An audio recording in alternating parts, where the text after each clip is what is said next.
How to fix WhatsApp not working on iPhone. Let's get started. The very first thing you want to do is check the service status of WhatsApp. For that, launch your preferred browser, head towards the website down detector, and then search for it. Once you're on the website, now at the very top, you're going to see the search box. Over there, type in WhatsApp and then search for it.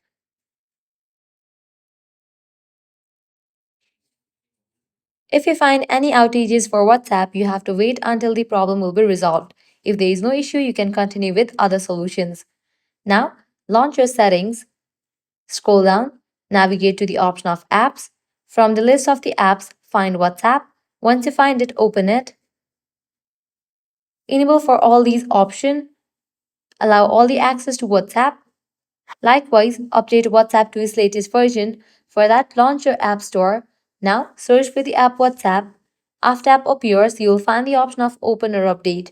If you find the option of Update, just click on it and update the app to its latest version. With this solution, your problem might be fixed. If still you are having the issue, check your network connection. Open your settings, navigate to the option of Wi-Fi, click on the Wi-Fi network you are connected to, forget this network, give a fresh restart to your router, and then rejoin it. Likewise, switch between networks, Wi-Fi and cellular data. If none of these solutions work, delete the WhatsApp from your device and reinstall it.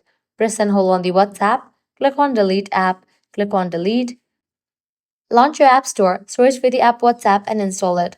By following these solutions, your problem will be fixed. So, this is how you can easily fix WhatsApp not working on iPhone.